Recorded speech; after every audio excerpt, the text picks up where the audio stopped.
So Laura, she left us with an exclamation point about, the Department of Ed being pretty tight and being able to provide the necessary resources that in past years probably could have been more suited for, but it does require assistance from everybody, from those at the local level to the state level to organizations such as ours in the at the federal level, and working closely to be able to provide those kinds of supports. I want to get back to something that Dana said, that it really does impact some of these funds and allocations that are being provided. And that's, you brought up the student loan forgiveness plan.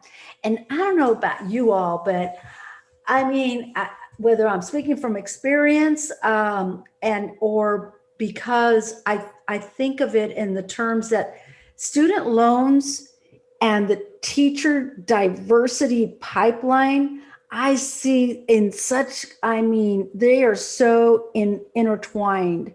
If you'd have come to me, back when I started my teaching and said, at the end of this career, you are going to have these many numbers owed. I don't know if I'd have walked through that tunnel, because I'm thinking there's a light at the end of it. Little did I know it was a train. So, it's one of those things where I really do. I've been very vocal, as you guys know, when it comes to the student loan forgiveness plan. In the past has been, I think, just a droplet of being able to assist. What are your thoughts when it comes to the monies that have been allocated in the recent proposals when it comes to student loan forgiveness? And do you see a correlation with teacher diversity in that pipeline?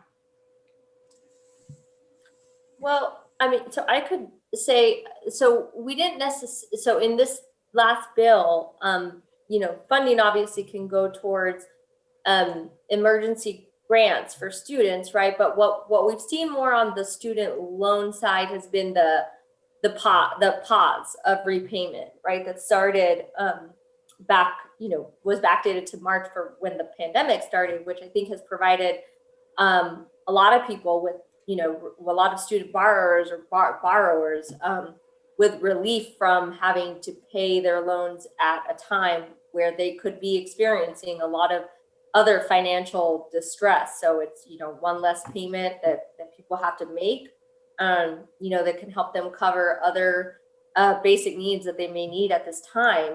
But there hasn't been action on student loan cancellation yet. I think that's something that the Biden administration, and is potentially talking about and working with Congress on. There's a lot of debate around what that should look like, how much should be canceled, how should it be canceled. But I think that advocates are strongly advocating for some level of student debt relief because of the level that this problem has gotten to, and because particularly for borrowers of color and borrowers that may have gone to a school that maybe they were either defrauded or the school closed or some issue happened, and they really should have that debt forgiven, or in some cases they should get some of that money back because of what happened. And so I think there are things that the administration could be doing and is doing in terms of defrauded borrowers, but in terms of broader loan forgiveness, that's something that's still on the table, hasn't come to fruition yet, but advocates are still strongly advocating for that. But I will say really quickly to the point about teacher diversity and this piece to student loans, I do think that student loan forgiveness is a big piece of that, particularly for teachers that maybe commit to teaching at a Title I school or a low-income school or in a high need area, right? Like those are all things that I think we know are good incentives for teachers. But I really do think that we also need to think about, the raising of teacher salaries. So it's not just, the loan forgiveness, but it's also raising teacher salaries so that they are making, a wage that is attractive and it's going to actually attract, young, smart people to the profession, especially, people of color. We talk about, wealth building, and we talk about equity in salary between, people of color and their white counterparts. But yet we want to increase the number of people of color going into teaching that can be low paying career. And so I think we need to talk about, if we're going to be wanting to recruit more people of color into the profession, we need to also increase the salary so that it's actually an attractive profession for our folks in our community.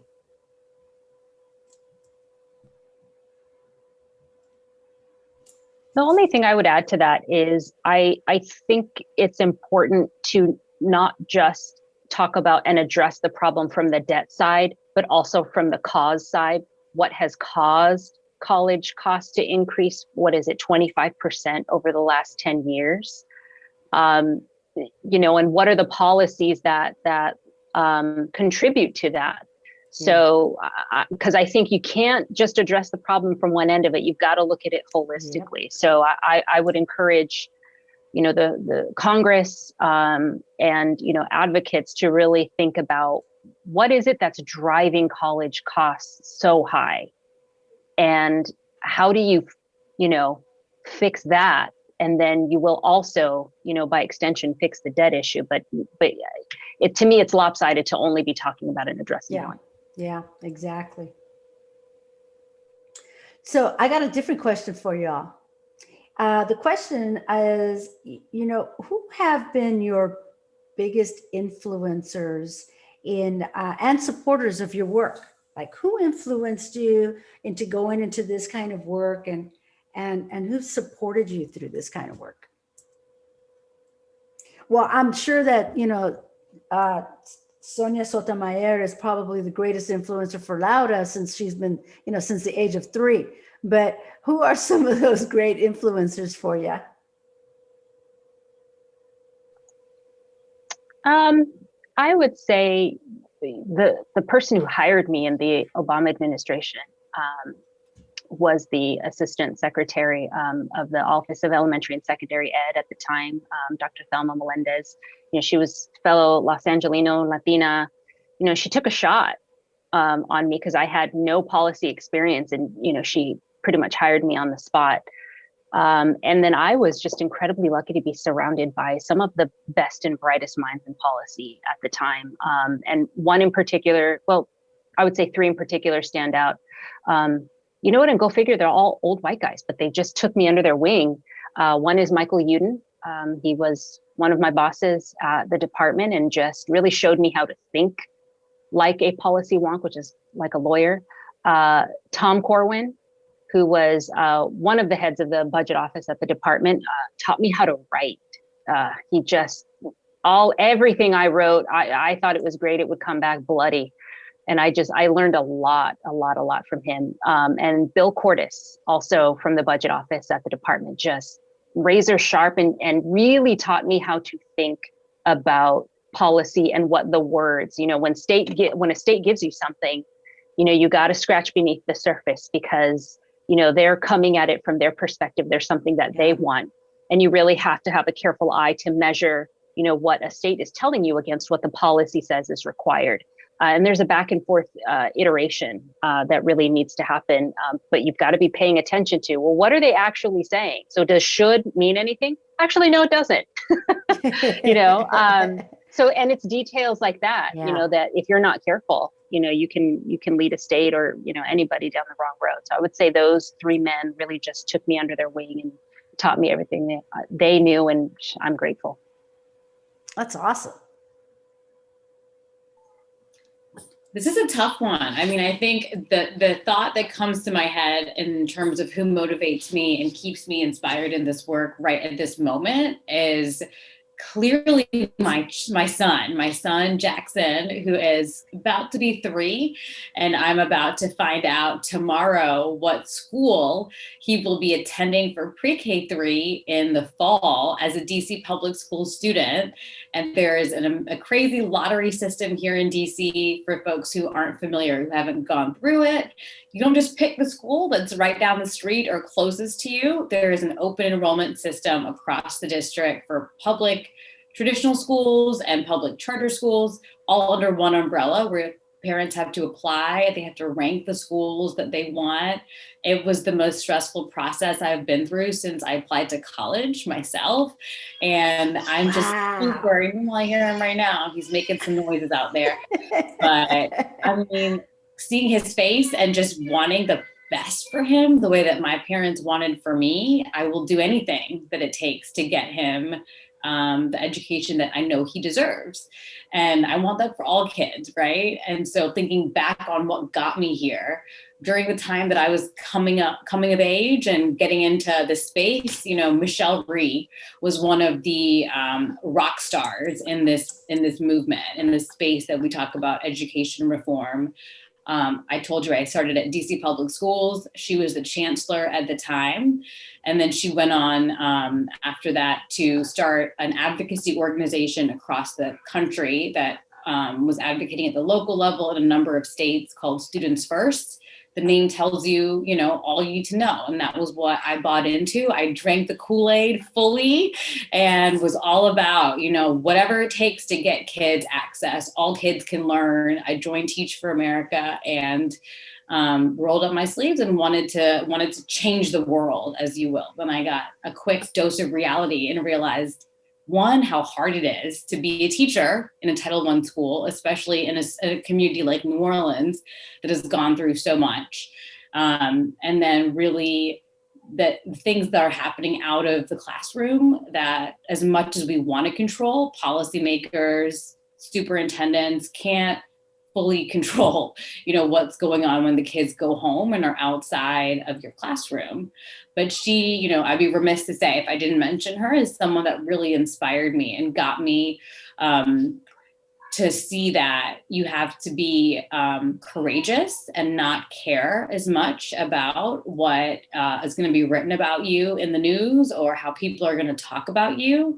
And you really have to go out and do what you think in your heart of hearts is best for students. And that is what I learned from her, and will always remember those lessons. So, and then along with my son and her and, my kids, the kids that I taught in my 3 years, my 3 limited years, but my 3 years in 3 different schools in 2 cities, my 5th graders at KIPP New Orleans Leadership Academy, who are now in their 2nd year, some of them, of college, and then in all different spaces in this world.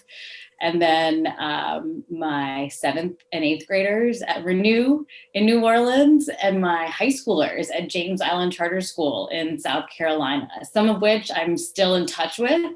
And I got an Instagram friend request from Diamond Pinkney last night, I will say, in New Orleans, or in Charleston. I love it. And it's just so amazing. She's now a nursing student, doing her thing, and just so proud of my kids, and knowing that without teachers and parents and really a system that is set up to put their needs first, we could be doing more. And until we have achieved our goal that Teach for America also instilled in me, which is all kids should achieve a high quality public education and should have access to that. The work won't be done. I know it's possible, and we really, it's a duty as a country to ensure that right is something that all kids have access to. Nah, Dana didn't drink the Kool-Aid. She sipped it.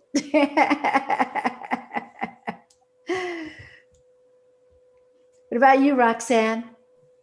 Yeah, this is a tough one. I feel like I had to really, not really think about it, because obviously they stand out, but I feel like as I kind of mentioned back to my initial comments, right, I feel like I've been lucky, very, very lucky at different stages in my life to have really important people support me and influence me to do the things that I really wanted to do.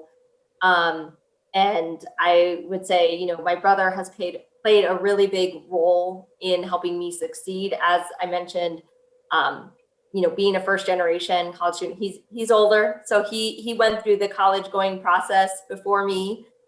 So he was really the person that took me through that entire process of applying to school, how to write, you know, essays to apply to college, how to, you know, apply for aid, like helping me through all of the, you know, many questions I had throughout college, and helping me just sort of navigate certain, you know, certain situations.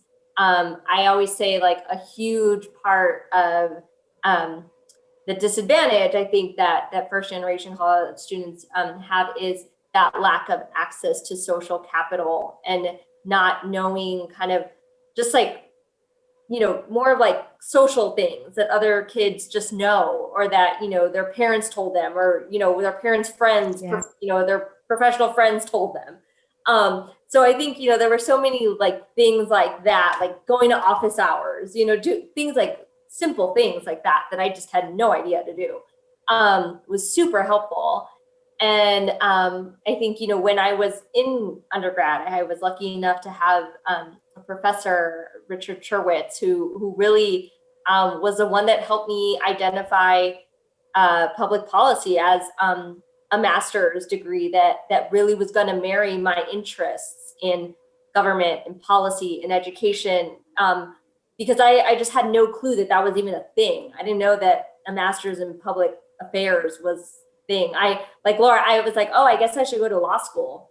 And he was like, no, I like, it doesn't sound like that's really what you want to do. It sounds like this is maybe a better fit. And I did an apprenticeship program with the policy master's program at UT. And I was like, yeah, like this is exactly what the right program for me. And so I think, you know, again, I just feel like I was really lucky to have people at different points in my life that really helped me kind of navigate the issues that I was having at that time. You know, similar to Laura, when I finished grad school and I started my first job in DC, Callie Kozlak, who was my supervisor at the time, she's actually now the associate superintendent for policy at the Arizona State Department. She took me on and mentored me and kind of taught me everything I you know, had to learn about advocacy and coalition work and all of that. And I learned so much from her at a pretty young time in my career. And I had so much autonomy and leeway to sort of do my own thing and really have a lot of say in my work. And I really appreciated that and learned so much. And, you know, again, I've just had so many really great people in, whether it's in organizations I've worked in or other places at New America before this. Elena Silva, who's the director of K-12, she's amazing, and professionally and personally, and just like always there to give like the most amazing advice. And so, yeah, I think there's just been a lot of people along the way that have just really helped me kind of navigate this path into like different places where I think, you know, I've been lucky enough to have opportunities to feel like I'm having an impact in the profession and in the world that you know, I want to make. Excellent. So this is where we come to the end of the show here, but I just want you all to just think of like one word, one sentence when it comes to the new generation of women coming up. Not that you all are old. You still got time on the game, but I'm just thinking, you know, we always know that we've got some coming up, right? And we want to be able to pay that forward and bring them up. What would be that one word, that one sentence that you would give to a new generation of women who are even considering doing the kind of work that y'all do here in DC?